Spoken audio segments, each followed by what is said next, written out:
Y de nuevo, gracias por estar aquí, gracias por enviar sus actividades, gracias por, les repito, ser puntuales. Hoy es jueves 18 de julio del año 2024.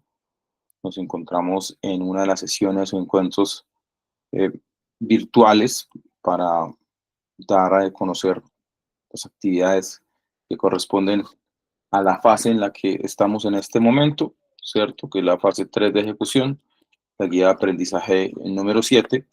Y hoy pues vamos a explicar 4 actividades. Las actividades son muy sencillas. Voy a empezar. La dinámica pues va a ser la siguiente para que sea entendible. Trataré de ser lo más concreto y conciso en cuanto a las actividades a entregar, ¿cierto? Vamos a hablar un poquito de conceptos. Voy a mostrar un videito corto de qué es el REACT, lo mencionan allí en la actividad. Ya en esta fase ya nosotros debemos de tener una percepción muy interesante y muy importante con unos conceptos ya interiorizados, ¿sí?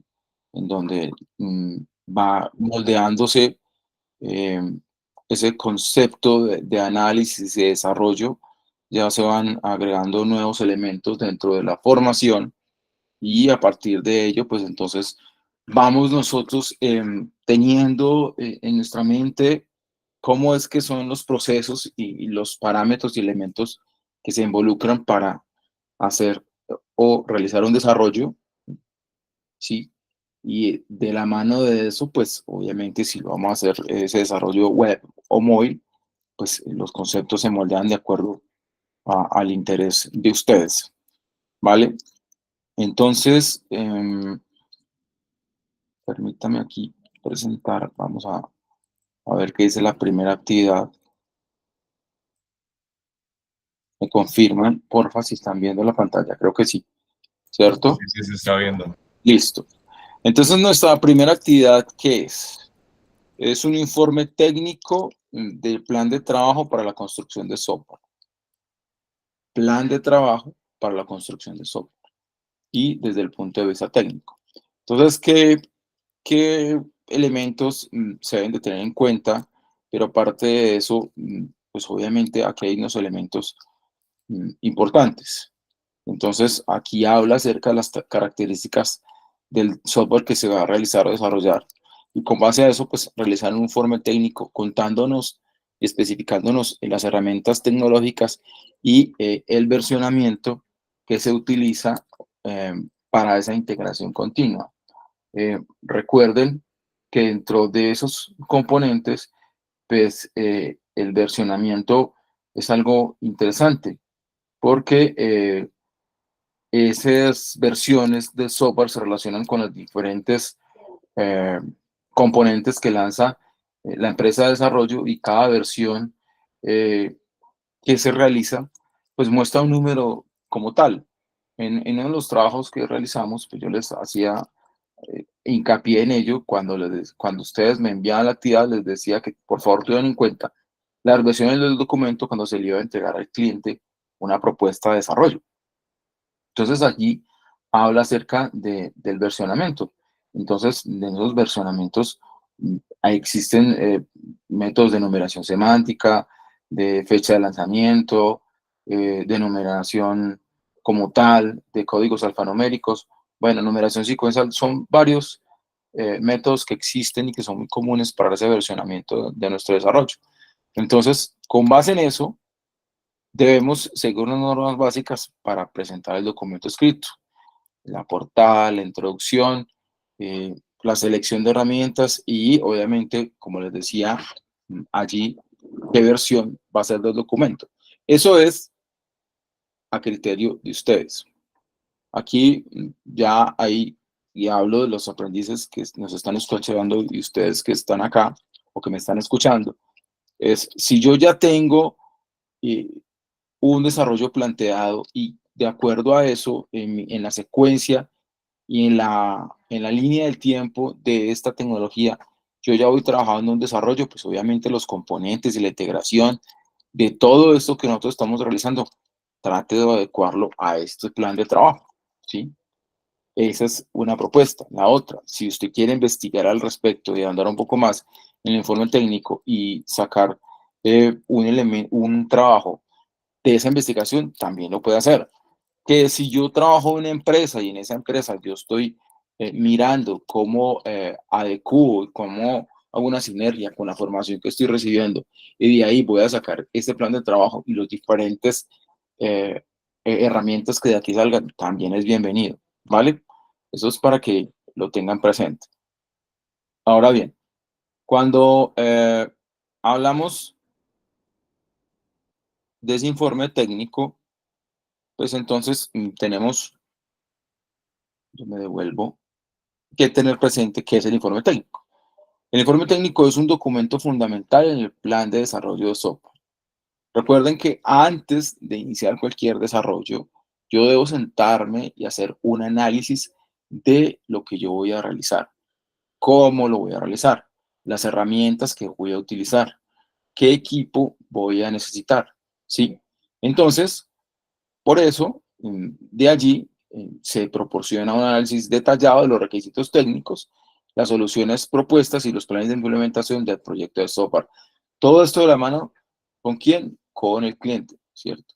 Ahí es donde siempre es necesario tener una retroalimentación constante con la persona que nos buscó por la necesidad que tuviera, ¿cierto? Y a su vez, todo ese intercambio de información, replicarlo con nuestro equipo de trabajo y con los stakeholders, o sea, con los involucrados y los que hacen parte del proyecto. ¿Vale? Características de un informe técnico, pues debe ser objetivo, deben de presentar información precisa, ¿cierto? Y verificable. Obviamente que no tenga sesgos, ¿sí? Que no sea apartada de la realidad tampoco. Cuando yo hablo de un informe técnico, pues debe ser consecuente con lo que se ha realizado y con las herramientas que se han utilizado. Debe utilizarse el lenguaje técnico especializado para describir los aspectos técnicos del proyecto, ¿sí? Una estructura lógica. Esa estructura lógica y esa secuencia lógica es muy importante porque debe tener una organización clara para, obviamente, impactar dentro de la facilidad de la comprensión de las personas involucradas. Debe ser claro, la redacción debe ser concisa y de fácil entendimiento para los interesados. La estructura del informe técnico pues debe tener una introducción, o sea, describir el objeto, el objetivo, el alcance y el contexto del informe. Debe tener análisis técnico de la situación como tal, o sea, detallar los requisitos, las soluciones planteadas y las estrategias técnicas que se van allí a involucrar. Debe tener un plan de implementación, o sea, definir las fases, debe tener un cronograma, ¿cierto? Cuando yo les ahorita le contaba, les decía, en la línea de tiempo es eso, ¿cierto? Detallar como tal esa implementación del proyecto, cómo va a ir estructurado y en la línea del tiempo, qué aspectos importantes van relacionados en ese cronograma. ¿Por qué es importante el informe técnico? Uno, por la toma de decisiones, porque ayuda a la alta gerencia a tomar decisiones que están generándose a través de ese informe del proyecto, ¿cierto? Gestión de riesgos, pues identifica y mitiga los riesgos técnicos que puedan afectar el proyecto. Alineamiento estratégico, pues asegura que el proyecto se ajusta a los objetivos y estrategias de la organización, ¿cierto? Si desde el inicio están los objetivos definidos con un alcance claro, pues obviamente ese alineamiento estratégico va a cumplir a cabalidad con lo que se planteó desde el inicio. Y la rendición de cuentas es solamente ese documento final, ¿cierto? Y que es el que voy a mostrar desde el punto de vista técnico, por qué es importante eso que yo estoy adaptando, por qué estoy utilizando esas herramientas técnicas y obviamente debo socializarlo con los stakeholders, ¿sí? Contenido del informe técnico, pues los objetivos, ya estamos obviamente mirando los objetivos técnicos del proyecto. Los requisitos, detallar los requisitos funcionales y no funcionales, que hemos hablado varias veces aquí del tema. Arquitectura, describe el diseño y la arquitectura técnica propuesta, ¿sí? La implementación, pues obviamente especifica el plan de implementación, el despliegue. O sea, esa es la estructura. Esa es, digamos que como tal, la estructura que debe tener nuestro informe técnico, ¿vale? O sea, pero en sí, digamos, el informe lleva lo que es la introducción, después los objetivos, todo lo que dice ahí, supongo que al Sí, sí, final. claro. O sea, lo No último te es la confundas con implementación lo y que ya. miramos ahorita en la guía de aprendizaje, que ahí habla de lo que debe tener un trabajo escrito. Aquí habla de lo que debe tener un informe técnico, o sea, el contenido como tal del informe técnico. ¿Sí me hago entender? Sí, señor. Ok, listo. O sea, ahí Bien, deben ir, perdón, pero ahí deben ir todos los requisitos. O sea, sí, desde más o menos desde que uno lo crea, los requisitos de usuario, correcto. casi hasta tenerlo ya, digamos que es como lo que escribo lo previo a lo que se va a hacer. Sí, es como la maqueta. Exacto. Ok, ¿Listo? Vale. listo. Entonces el proceso de elaboración, entonces tiene la recopilación, ¿cierto? O sea, ya estamos reuniendo toda la información. El análisis, o sea, estamos haciendo la evaluación y las soluciones técnicas para ese proceso. Estamos redactando, o sea, estamos dando la estructura y estamos moldeando ese informe, porque recuerden, es un informe que está dentro del proyecto de desarrollo de software, ¿vale? ¿Sí? Y la revisión, pues obviamente es donde se ajustan los elementos necesarios y que hacen parte o no de ese informe técnico, porque obviamente está sujeto a revisión. Si nosotros estamos presentando un informe técnico, nosotros, si pongámonos en el contexto que pertenecemos a un grupo de trabajo, ese grupo de trabajo está manejando una estructura ágil, ¿cierto? Entonces tuvimos un Scrum Daily, o sea, una reunión pequeña un día X y planteamos toda esta información. Entonces a nuestro líder de ese proceso le vamos a mostrar lo que está pasando. Y esa aprobación final depende de todo lo que estamos mirando hacia atrás, ¿vale? Ventajas del informe técnico, pues que obviamente está alineado, ¿sí?, con los objetivos. La toma de decisiones y la coordinación, o sea, facilita ese feedback, esa información, esa ida y vuelta con los stakeholders, ¿vale? Entonces, la aplicación del informe técnico pues está dentro de la planificación, la ejecución, el seguimiento del cierre, ¿sí? Para ahí, para nosotros llevar a cabo ese informe técnico debemos de tener en cuenta eso. Sobre todo, y muy, muy importante, la planificación. Porque es que allí, como lo menciona en el slide, se define el alcance y los requisitos. ¿Por qué? Porque es la implementación del proyecto de software. O sea, todo arranca desde ahí. Si nosotros tenemos una planificación para este contexto y para todos los que ustedes quieran involucrar en su devenir, en su cotidianidad, en el contexto laboral, ya sabemos lo que puede suceder. Una mala planificación hace que, por ejemplo, no se tengan en cuenta imprevistos, entonces empezamos a presentar retrocesos dentro de nuestro desarrollo y no vamos a cumplir con los tiempos requeridos o vamos a generar alertas que incomoden al cliente, ¿cierto? Y a ese tipo de cosas son las que nosotros debemos estar y tener muy presentes, ¿vale? Entonces, en ese contexto, ya hablamos de la primera actividad. ¿Listo? Vuelvo y repito, es el informe técnico de plan de trabajo para construcción de software. Entonces, en esa integración, ustedes van a sentarse a mirar qué documentos van a generar y con base a eso, pues entonces genera su trabajo. Ese trabajo, vuelvo y repito, va de la mano con la facilidad que ustedes tengan de llegar la información. Siempre les he dicho, y creo que Umir también, que aquí nosotros lo que miramos y evaluamos es la forma en la que ustedes encuentran las soluciones a un problema o en este caso una guía de una actividad de aprendizaje. Si está bien o mal, aquí el contexto es más en cuanto al aprendizaje que ustedes tengan y a las ideas generales que de aquí se recogen, ¿sí? Afuera, cuando nosotros estamos en el entorno competitivo, es donde de verdad uno todos los días está en evaluación constante. Entonces aquí es recoger eh, de este tipo de escenarios los mejores contenidos para que ustedes los apliquen, ¿sí? En su cotidianidad laboral, que eso es lo que aquí necesitamos. La segunda actividad habla de que nosotros vamos a definir unos estándares mm, de codificación, ¿cierto? Y en esos estándares de codificación nos dice que con base a las características del desarrollo, ¿cierto? Con base a esas características, realiza un informe técnico con el estándar de codificación, el que usted va a utilizar, ¿cierto? Para el desarrollo. Y ahí es importante que ustedes, el material del curso, si no lo han leído, pues les invito a que lo lean también, porque existe esa relación entre la guía de aprendizaje y el componente o material de estudio que ustedes tienen dispuestos allí dentro de la semilla del curso, ¿sí? ¿Qué elementos pues vamos a tener en cuenta para ello? Pues aquí también hablamos de una portada, de una introducción, de un objetivo y los estándares de codificación, que son obviamente el nombramiento de variables, la declaración de clases, la declaración de métodos, bueno, ¿vale? Entonces vamos a mirar un poquito para que ustedes tengan presente los estándares de codificación. Vamos aquí a compartir pantalla de nuevo.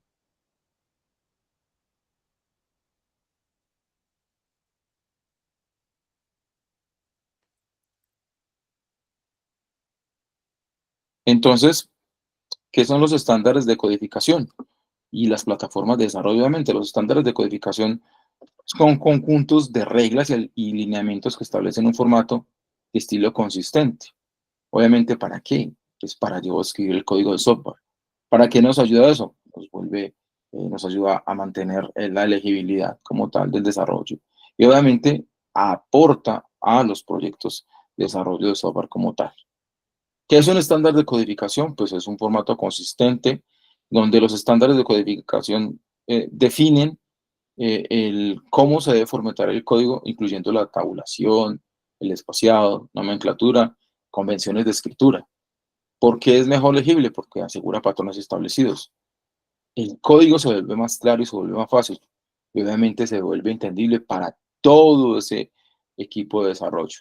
Facilita la colaboración, pues fomentan, hacen, digamos que un push al código para que se escriba de manera uniforme, lo cual simplifica la revisión y ese mantenimiento del trabajo conjunto, que es el que nosotros debemos dentro de esos estándares definir para que nuestro desarrollo tenga un orden lógico y adecuado.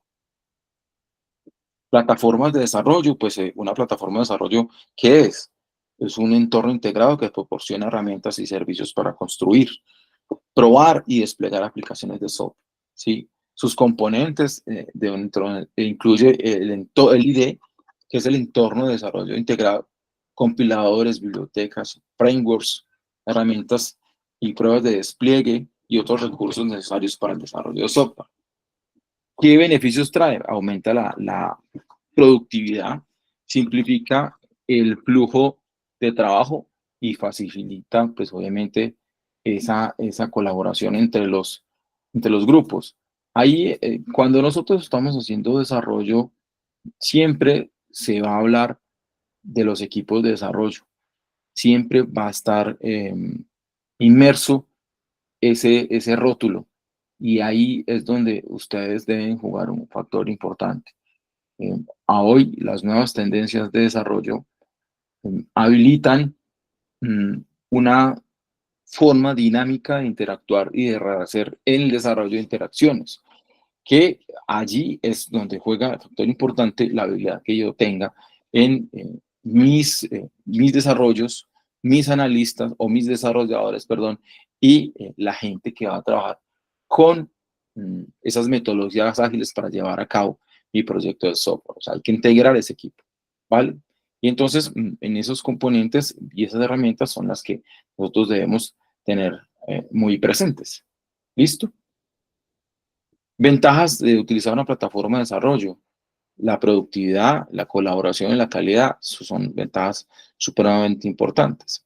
Hoy los desarrollos de software le apuntan mucho a que sean innovadores, rápidos y dinámicos. Y que obviamente cuando yo hablo de esos componentes, pues entonces son más productivos. Y cuando son más productivos y se hacen de buena manera, pues aporta una calidad como tal. Y ese tipo de cosas, cuando hacen una buena sinergia dentro de lo que nosotros entregamos, hace que nosotros tengamos un goodwill importante y que a nosotros como desarrolladores nos conozcan, ¿sí? Plataformas de desarrollo populares, Eclipse, Visual Studio, Android, Xcode son plataformas de desarrollo que que ustedes pueden utilizar. ¿Cómo yo puedo utilizar una plataforma de desarrollo adecuado? Cuando evalúo los requisitos. O sea, allí determino las necesidades específicas del proyecto y el equipo de desarrollo. Considero compatibilidad dentro de esa plataforma. O sea, aseguro que la plataforma sea compatible con el lenguaje framework y con tecnologías del proyecto. ¿Sí? ¿Alguien conocen el término framework? Lo digo, ¿lo conocen ustedes? Framework es un marco de trabajo, es un conjunto estandarizado de conceptos, de prácticas y de criterios. ¿Para qué? Para pues, hacer el focus en una problemática particular. ¿Sí? Ese tipo de cosas son las que maneja un framework. Y nosotros lo tenemos en nuestra cotidianidad, solo que el concepto como tal se conoce así. Y ahí es importante que ustedes pues, esos tipsitos los tengan muy presentes, porque hace parte de una cotidianidad de desarrollo de software, ¿sí?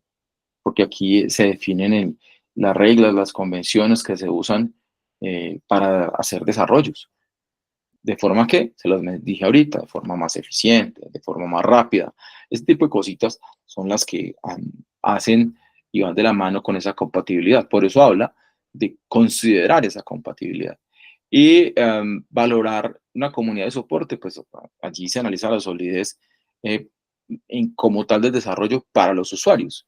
Y cuando nosotros estamos ya inmersos en ese nicho, pues entonces nosotros debemos de tener la disponibilidad de recursos de soporte cuando estamos metidos en el tema de desarrollo, ¿sí?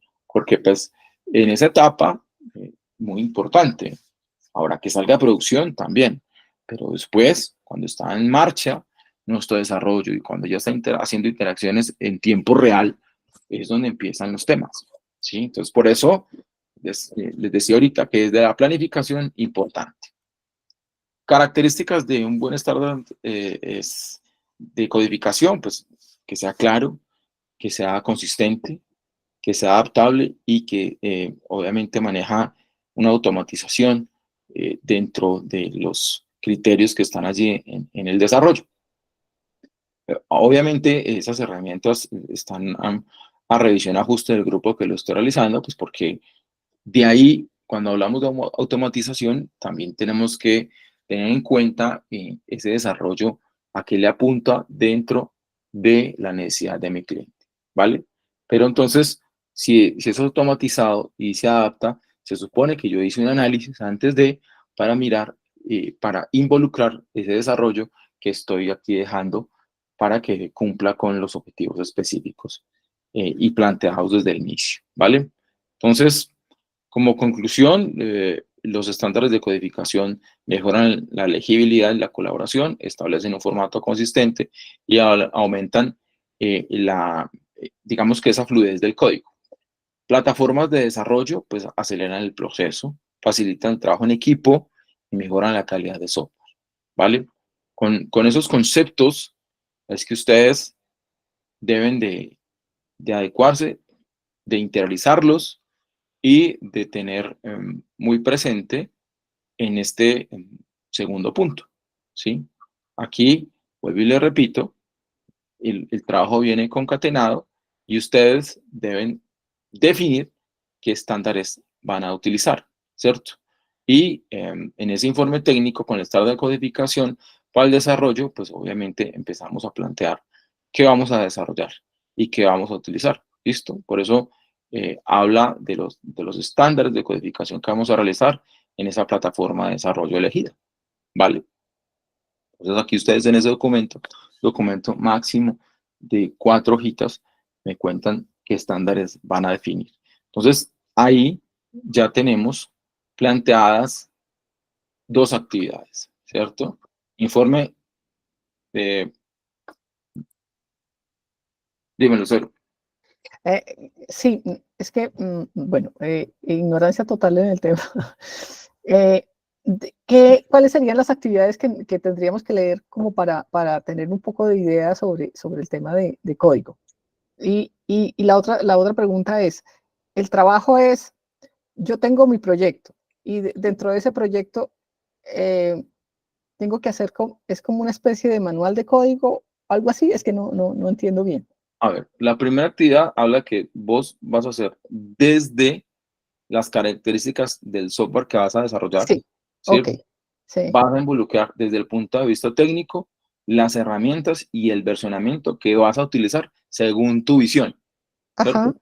Y de la mano de los componentes de integración continua, que es, vuelvo y te digo, ahí revisas el material de trabajo donde se habla de las componentes de integración, ¿sí? ok, Vamos claro, ok, esa es la primera actividad. sí, sí, Y la segunda actividad es de eso que yo les acabo de contar.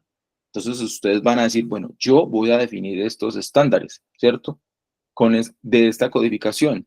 Y según esa plataforma que ya escogí en el trabajo anterior, ¿cierto? Entonces cojo y parametrizo y muestro el código según la aplicación de la programación orientada a objetos, que también está en el material del curso. ¿Sí? Aquí ya es mucho más técnico porque estamos definiendo son los estándares de codificación. ¿Sí? Allá atrás estamos haciendo un plan. Aquí estamos ajá, diciendo, venga, voy aquí de acuerdo a ese proyecto que yo hice atrás, perdón, de acuerdo a ese plan que yo definí atrás, según mi visión, yo le voy a adoptar esos estándares de codificación. ¿Vale? ok. ¿Listo? ¿Quién más?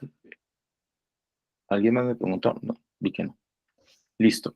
Entonces, el segundo, perdón, la tercera actividad de nuestro trabajo habla de la verificación de procedimientos para la definición de componentes front-end, ¿cierto? Componentes front-end de la aplicación, ¿cierto? De la aplicación. Ahora bien, cuando hablamos de la aplicación, pues debemos tener, y eso se vuelve en retrospectiva, debemos tener en cuenta las características del software que vamos a desarrollar, ¿sí? Y allí vamos a realizar un documento donde yo describa los componentes front-end a utilizar en la codificación del proyecto. Y cuando yo defina esos componentes que quiero utilizar, obviamente hacer una justificación corta de por qué los voy a inmiscuir ahí en el trabajo.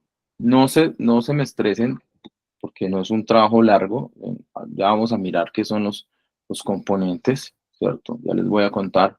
Porque pues siempre, si ustedes se dan cuenta, yo no utilizo, a pesar de que leo el material de aprendizaje, me gusta tener otras miradas para que ustedes vean otro tipo de escenario, ¿sí? Tengan presente que un componente front-end hace referencia a la interfaz gráfica de usuario, con la que los mismos pueden interactuar de forma directa, como cuáles: los menús de navegación, los elementos de diseño, los botones, ¿cierto? Las imágenes y los gráficos. ¿Qué herramientas yo puedo utilizar para como desarrollador para un front-end? HTML, JavaScript, ¿cierto? Por darles ejemplos. Entonces, siempre, para cualquier cosa, ustedes deben de tener presente, o sea, ese tipo de cosas, o sea, qué es ese front-end, ¿cierto? Para yo ahí sí mirar y ver, bueno, me están diciendo que utilice o realice un documento donde yo voy a escribir esos componentes. Yo primero voy a saber qué es un componente front-end, ¿cierto? ¿Por qué? Porque son los que yo voy a utilizar en mi proyecto de desarrollo. Y cuando yo diga, vea, voy a utilizar estos componentes, usted me cuente por qué va a utilizarlos, ¿sí? Esa es una justificación, porque me parece más dinámico, porque la interfaz de usuario se facilita, porque el módulo que yo estoy utilizando para el desarrollo me parece que es más amigable hacia ese tipo de cosas. Eso es una justificación. No que se me despachen y me escriban allí una pastoral, no, eso no lo necesitamos, pero por lo menos desde su visión, ¿cierto? Desde esa que ya estamos aquí recreando, ustedes me cuenten eso para dónde va, ¿sí? Porque usted lo colocó ahí. Estamos. Entonces, vamos a mirar en esta última presentación algo de esos componentes.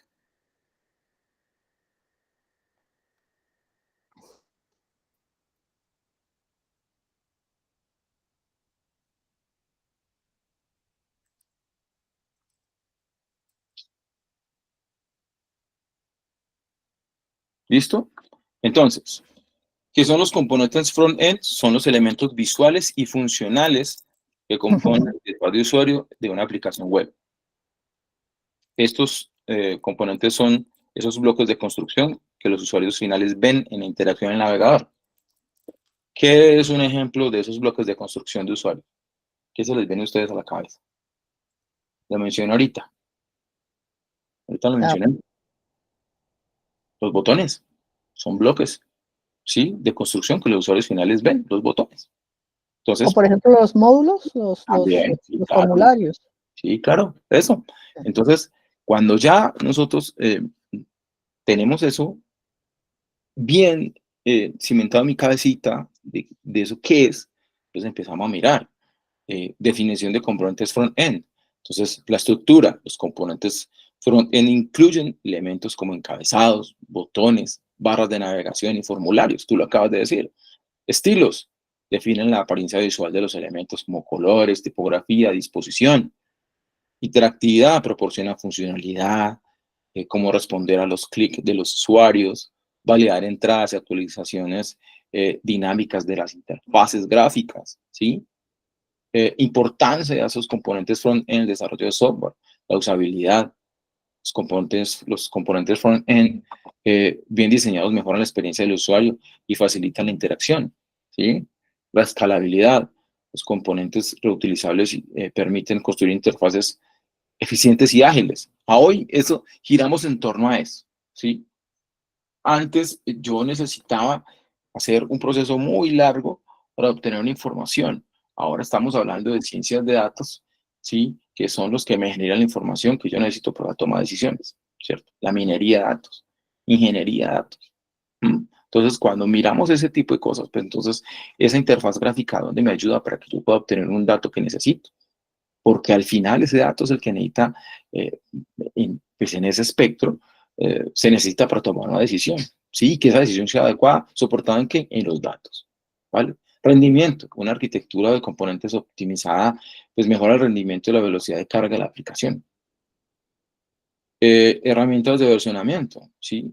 Entonces, esa gestión de cambios es importante porque las herramientas de versionamiento permiten rastrear y administrar los cambios de un código fuente. Trabajo colaborativo, otra vez hablamos de los equipos de trabajo. Facilitan el trabajo en equipo al permitir que varios desarrolladores de ese equipo trabajen en el mismo proyecto. Ese historial de modificaciones permite o proporciona el registro completo de los cambios realizados en la línea del tiempo del proyecto. Los rollbacks permiten revertir cambios y volver a versiones anteriores si es necesario. Obviamente, esperemos que no cuando estamos haciendo desarrollo, pero en ese sentido, todo debemos tenerlo presente, ¿cierto? El sistema de control de versiones, pues es importante dentro de... Eso, ahí entra el Git y el GitHub. Sí, claro, el GitHub, sí, claro. Entonces, el repositorio, pues el Git almacena el historial completo de cambios en el repositorio local o remoto. También las ramas, que permite crear y experimentar y trabajar funcionalidades sin afectar la rama principal. Importante eso, esas interacciones. Fusión, esas ramas pueden fusionarse para integrar cambios de manera organizada y controlada, ¿sí? Cuando se encuentra uno de esos en el desarrollo es importante. Créame que avanzamos un paso con el control de las versiones. Aquí está el GitHub, porque tú lo mencionabas, plataforma de desarrollo colaborativo. Entonces, el fork es crear una copia de un repositorio para trabajar de forma independiente. El pull request, que es proponer cambios a un repositorio y solicitar que sean revisados e integrados. El use es reportar y discutir problemas, solicitar mejoras o nuevas funcionalidades. Y la colaboración, ¿cierto? Que ya el tema colaborativo aquí lo hemos mencionado muchas veces. Los beneficios del uso de herramientas de versionamiento, pues control de cambios, la recuperación, la colaboración, ¿sí? Y obviamente, pues como conclusión tenemos que los componentes front-end son elementos visuales y funcionales de la interfaz del usuario. Herramientas de versionamiento son los sistemas que permiten gestionar cambios y colaborar en proyectos. Y los beneficios es que El control de cambios, la recuperación de versiones y la colaboración, el trabajo colaborativo son puntos importantes dentro de estos componentes, ¿vale? Entonces, cuando nosotros ya estamos en este paso, vemos que la actividad la podemos tener más clara, ¿cierto? ¿Por qué? Porque estamos haciendo una verificación, estamos haciendo una adaptación y estamos dándole una mirada desde ese componente al proyecto que yo estoy realizando, ¿sí? Por eso la actividad habla de componente front-end del proyecto formativo y proyectos de clase. Entonces, ahí ya se empiezan a concatenar la primera actividad, que es la verificación de procedimientos para la definición de componentes, ¿cierto? Es la primera actividad hablando de front-end, y allí es donde ustedes van a describir los componentes front-end a utilizar en la codificación del proyecto. Y vuelvo y repito, debe ser justificado por ustedes. Y en la actividad siguiente, ¿cierto?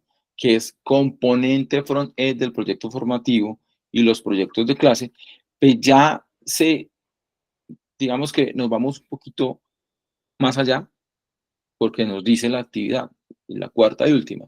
Teniendo en cuenta el tipo de proyecto a desarrollar, móvil o web, realiza la codificación del módulo del proyecto aplicando lo visto en el componente desarrollo de front-end en React.js. Eso ustedes lo vieron en su material formativo, pero ya les voy a mostrar un video para que sepamos qué es eso de React, ¿sí? Y entonces aquí en esa actividad, ¿qué vamos a tener en cuenta? Aquí ya un poquito más extenso. Para la codificación del módulo debe tener en cuenta los artefactos del ciclo de software realizados con anterioridad. Entonces, diagramas de clases, diagramas de casos de uso, historias de usuario, diseños, prototipos, el informe técnico del plan de trabajo para construir el software con las tecnologías que ustedes hayan seleccionado. Y allí, cuando ustedes empiecen ya y tengan eso listo, pues entonces el código debe tener comentarios, el código debe cumplir con estándares de codificación y se debe crear el proyecto utilizando las herramientas de versionamiento. Nada difícil porque ya aquí lo hablamos, ¿sí? Y aquí lo hablamos. Este es como el resumen de las otras dos actividades, va a dar acá. ¿Listo? Entonces, quiero mostrarles este videito, un videito cortico, pero me parece muy chévere lo que aquí se muestra para que sepamos o conozcamos o volvamos a ver, si no lo conocemos, qué es el React. Listo, entonces vamos aquí a compartir.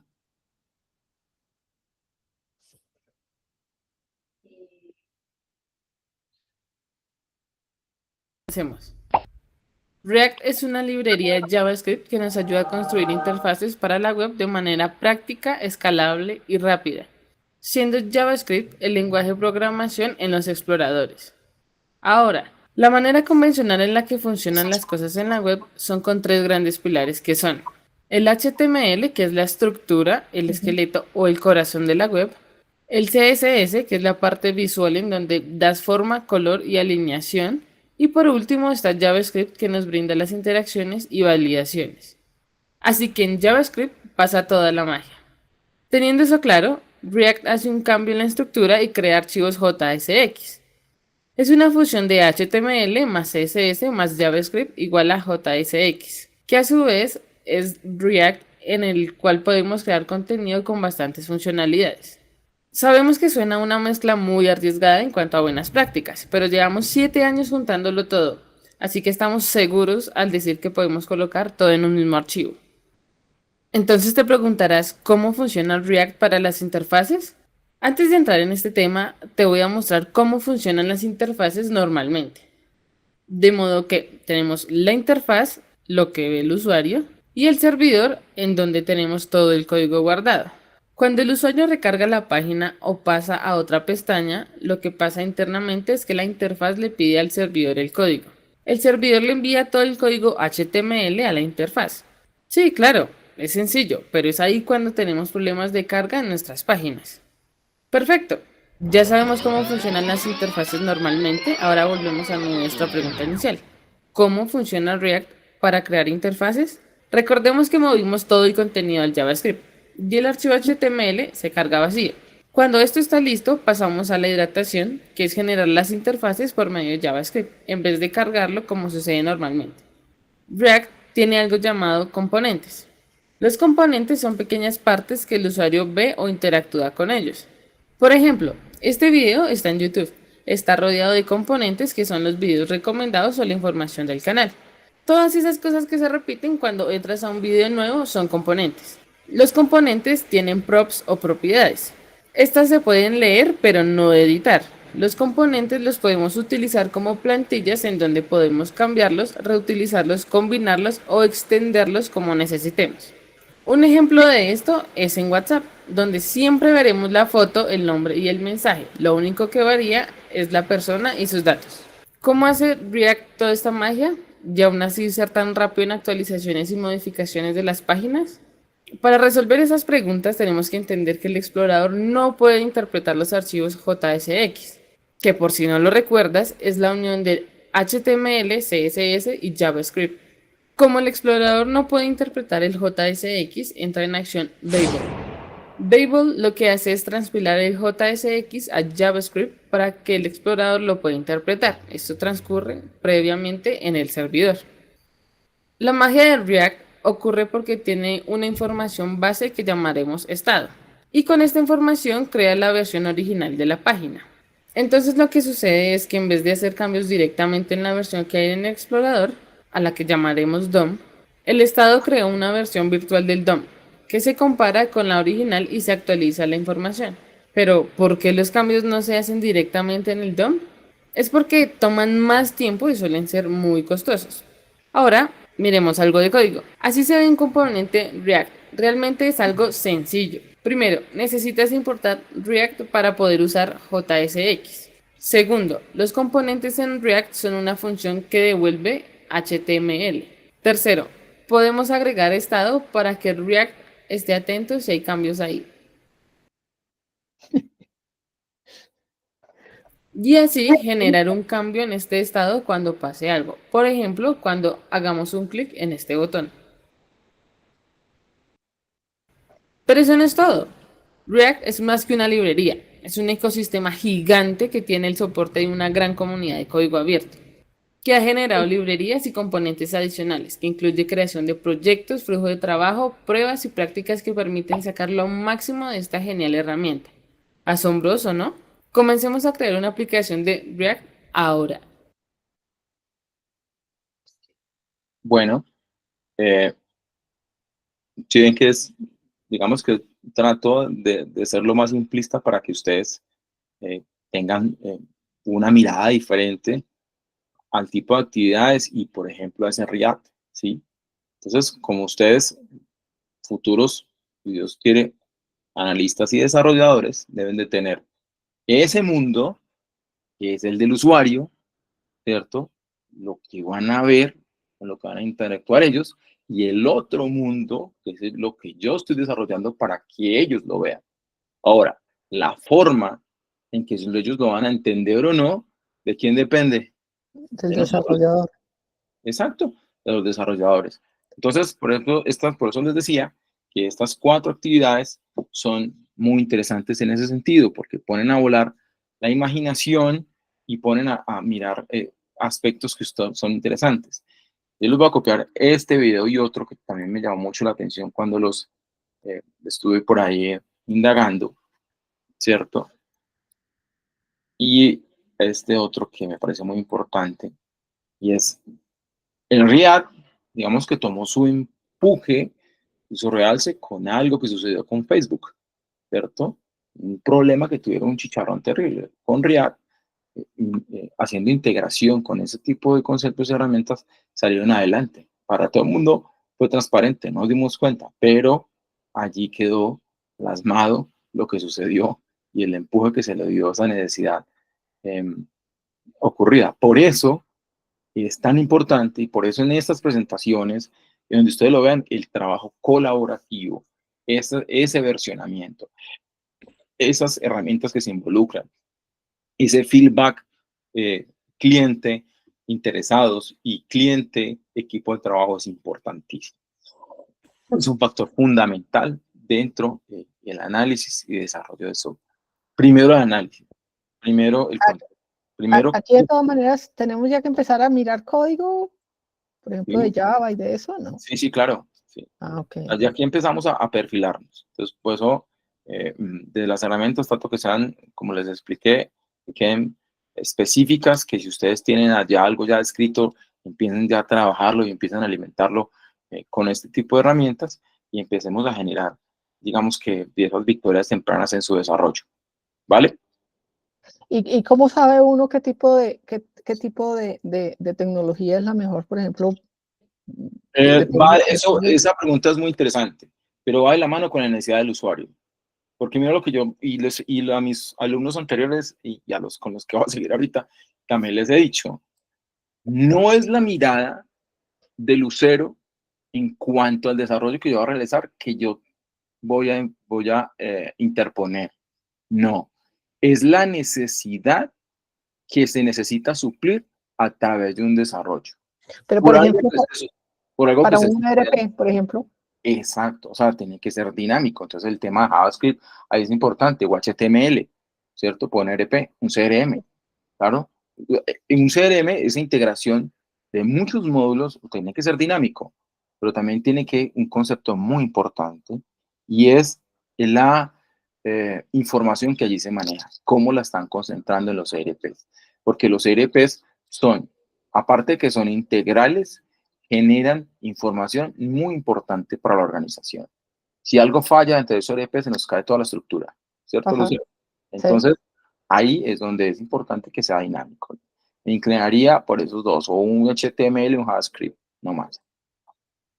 Pero digamos para el frontend, pero digamos ya para la base de datos y eso. Bueno, en esos motores de base de datos, pues ya esos son puntos de vista. Yo he pensado mucho que en esas bases de datos siempre tiene que ser uno muy quisquilloso en cuanto a la información que se maneje. De ahí en más, pues obviamente Cloud hace, creo que es Adobe Cloud ERP que se utiliza como base de datos, ¿cierto? Y ahí es donde, pues, eso es como a criterio del que lo esté utilizando, ¿cierto? Ese software ERP en la nube es importante, ¿cierto? Y creo que Colombia en ese sentido está manejando una vanguardia importante. Ahí las organizaciones y sobre todo esas actividades que se realizan, que es la gestión de actividades empresariales dentro de las ERPs, pues Oracle también empuja mucho.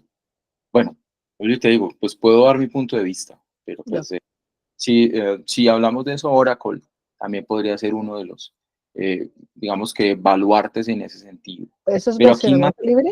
O sea, ¿es gratuito? Pues en Oracle en Colombia depende. Tú puedes encontrar cosas hackeadas, pero es mejor que tú lo tengas licenciado, porque estamos hablando de otro concepto, ¿cierto? Las empresas obviamente deben salvaguardar su información. Las auditorías se encargan de que yo, dentro de la información que maneje, sea licenciado y no puedo vincular cosas diferentes a ello, porque si no, ya tendríamos problemas. Y pues imagínate tú, hablando ya del sector público, si tenemos algo que no está licenciado, pues tendremos hallazgos de la Contraloría y se vienen procesos de investigación y bla, bla, bla. No, pero digamos como hay aplicaciones que son... Así, claro, tú puedes encontrar free para ellos, claro, sí. y adaptarlas, que mira que también los conceptos vimos que sean adaptables, claro que sí. Ok. Bueno, pues no está fácil. No, créame que nada, Claro. les he contado este rollo, Porque pero pues cuando realmente para mí todo eso es chino. no, mira, cuando yo estaba en la universidad y cuando estaba estudiando ingeniería, nosotros no sé si le he contado, pero nosotros veíamos ingeniería de software 1, 2 y 3, ¿cierto? La ingeniería de software es donde, o sea, es de donde generan las bases necesarias y fundamentales para que un desarrollo surta efecto, ¿cierto? Y entonces, El profesor, yo tenía el libro en la mano y escribía en el tablero. El libro es un libro mamotreto, estamos hablando de más de 500 hojas. Él escribía con la mano izquierda, lo sostenía y con la mano derecha escribía. Entonces un compañero le dijo, profe, pues para escribir en el tablero, pero le sacamos fotocopia. Entonces llegó, cerró el libro y se lo pasó. Todo el libro estaba en inglés. Entonces él estaba leyendo en inglés y escribiendo en español. Ya. Y ingeniería de software. Entonces son unas clases locas. De todos los exámenes se podían demorar, no un día, 2, 3 semanas en resolver. Pero aquí estamos. Aquí, como les decía yo ahora, es recoger los conceptos, es interiorizar este tipo de conceptos e inclinarse por alguno de ellos, ¿sí? En temas de desarrollo. ¿Y cómo sabe uno si está acertado o no? Porque pues, Depende, a ver, se supone depende que de tu habilidad y de tu lógica. ya, Siempre, porque se supone que el cliente, pues, el de tema técnico no tiene y está esperando que los técnicos le digan, mire, considero que el o se debe desarrollar es esto y así en la parte técnica, ¿no? la interpretación va de la mano con el análisis, Ya. las necesidades del usuario. Yo analizo qué necesito. Ahora, después de eso, qué desarrollo voy a implementar, ¿sí? ¿Con qué base de datos? ¿Cómo voy a hacer para que eso que está pasando dentro de una empresa de servicios, por ejemplo, que estemos los tiempos disparados porque los módulos no responden, o sea, el tiempo de respuesta entre las interacciones del usuario, o sea, cierto, del equipo, la persona que está sentada con el equipo, no son las acertadas y nos están disparando los tiempos y obviamente me están generando unas colas terribles, ese tipo de cosas. Bueno, ¿qué tipo de desarrollo voy a crear y generar para que esto salga adelante? ¿Sí? Entonces ahí empieza uno a mitigar el riesgo con los elementos que yo puedo implementar. Ahora bien, si yo implemento algo desde mi visión, lo debo compartir con el cliente, porque yo debo tener claro y entendido hasta dónde voy con ello, cuáles son los pros y los contras, ¿cierto? Toda de la mano de la planificación. Ok. ¿Listo? Bueno, mis queridos aprendices, futuros tecnólogos en análisis y desarrollo de software, los dejo. Voy para otra clase. Muchas gracias por estar aquí. Muchas gracias por ser tan puntuales. Sí, espero que pues, si tienen alguna duda me escriban en mi correo, ya lo conocen, y que vuelvan a ver la grabación, ¿no? Son actividades muy sencillas, no tiene pierde. El hecho es de tener una secuencia lógica desde el inicio, desde el plan, ¿vale? Entonces, Ok, muchas gracias. un abrazo para ti, Lucero, gracias por participar. A ustedes también muchas gracias. Una feliz noche, muy amables. Gracias.